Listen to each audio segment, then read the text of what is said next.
Hey everyone, welcome to my channel. I hope you're all doing well. Halloween is just around the corner as I'm recording this, so I thought we'd do a festive project, and I decided that a cute Halloween cat would probably be a great option. For this project, you're going to need some watercolor paper. I'm using 140 pound 4x6 inch, and I've taped down the paper with some washi tape. Instead of the usual watercolor palette, today we're going to be using watercolor pencils. Now, if you're doing the same color scheme as me, you'll want blue, red, yellow, and black. And we're going to do some ink detailing at the end. So I've got a number 7 artist pen in black.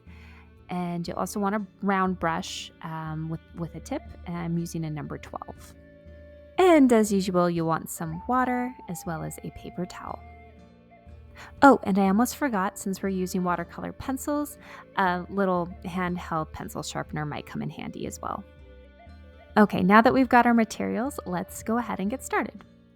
All right, so this is first and foremost a drawing exercise. And don't worry, I'm going to make it super simple. So even if you're new to drawing or insist that you cannot draw, trust me, you can. So we're going to start by making our cat. And for this composition, we're going to want to center the cat in the middle third of the paper, right here. And you only need to know how to draw 3 different shapes for this cat. So we'll start with the body, and we're gonna do like a lopsided heart. It almost looks like a bottom-heavy kidney bean with, like, kind of a narrow corner on the left and a, wider corner on the right. Then we're gonna draw another heart, and we're gonna center that and kind of have it overlap underneath the other heart. And it's very rounded off and soft. And then for the ears, we're going to do a rounded off triangle on the left, a rounded off triangle on the right. And then for the tail, we're just going to make a little S shape. I kind of start at the bottom of the ear, kind of make it level with that. And then we're going to make another S, so you can just widen out the tail. And just go ahead and plug that tail into the cat's butt. And boom, you have a cat. Congratulations.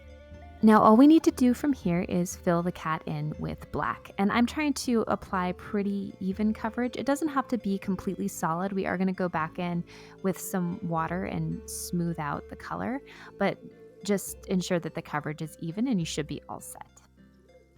I think one of my favorite things about drawing is assessing an object and then breaking it down into small shapes. So suddenly something that seems complicated to draw is super simple, like this cat. So I hope that kind of helps make drawing a little less scary for you if you are intimidated. And yeah, we're going to keep on with that with the pumpkin that we're going to draw next.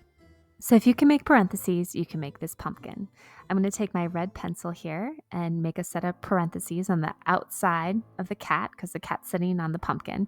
And then I'm going to continue to make sets of nested parentheses with the red pencil.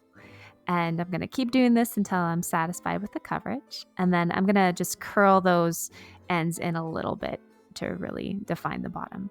Next, I'm going to take my yellow pencil and I'm going to lightly color in the white spaces between the red lines there. And then I'm going to take my blue and just make a few curved blue swipes. You don't want too much blue in there. And then the pumpkin's done.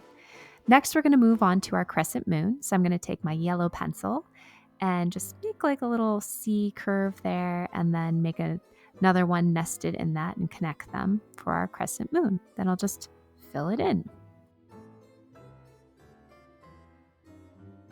Okay, the crescent moon looks good, so I'm going to take my red pencil and fill in the sky a little bit. Instead of using the tip, I'm going to use the side of the pencil. I just find that it doesn't, leave defined lines. It's just some nice light, even shading.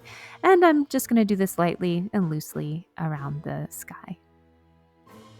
Now, for my favorite part, let's add some water. So you just want to get just a little bit of water on your brush, and we're going to start with the cat. So I'm just going to very carefully run the water all around the cat to activate that pigment and let it all run together. So see how lovely and smooth that coverage is? And I'm just being very careful to stay within my lines to make sure everything stays nice and defined. And I just run it through, and I'll go over areas a couple of times to just continue to evenly apply the color and make sure it looks nice and smooth. So yeah, do that until you're satisfied with the coverage and the depth of the color.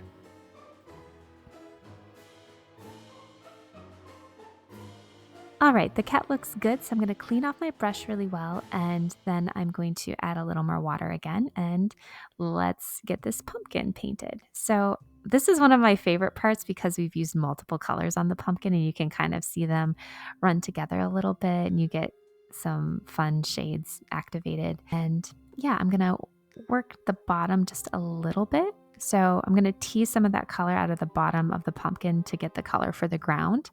And then I'm going to add in just a little bit of black with my black pencil for the shadow. And I'll work that out a little bit because I don't want it to be the exact same color as the pumpkin. But, we want a more muted, shadowy shade for that. Next, we'll move on to the sky. I'm going to start with this crescent moon here. There we go. That's pretty simple. And then I'm going to run my brush horizontally across the sky to activate that. And I am getting catching some of the color from like the crescent moon or the cat, and that's fine. I actually kind of think that adds to the atmosphere a little bit, but you want to be careful not to get too much color or kind of disrupt the definition that you have in your other objects there. And especially like I'm going a little bit gingerly around the cat because, like I said, I don't want too much of the other colors bleeding together. Here and there, those kind of, I don't know, I think it looks good, but be as careful as you think you need to be. Once the watercolor is dry, we can move on to our ink detailing. All right, why don't we start with the pumpkin? So I'm going to take my pen here and I'm going to just lightly and loosely add some shading marks on the outer edge of the pumpkin and then just a little bit throughout. I try to kind of evenly space at first, and then I'll go back and I'll draw in heavier shading marks, on the sides of the pumpkin and on the bottom of the pumpkin, where I would think that it would be the darkest.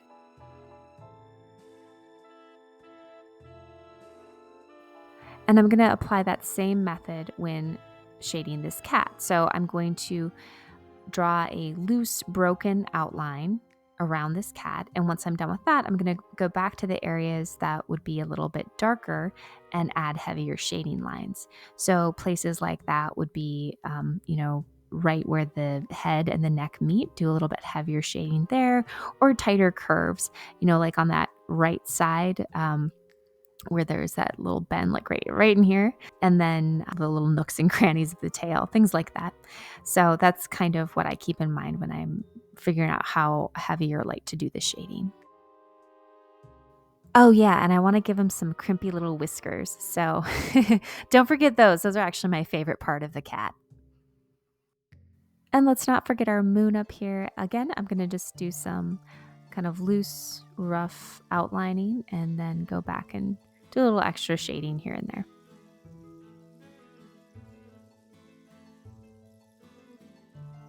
All right, the main objects of the composition are outlined and shaded the way I like. So I'm just going to do a little fine tuning from here on out. So for example, I'm going to go back in and add a little more shadow underneath this pumpkin, define this foreground in the sky a little bit.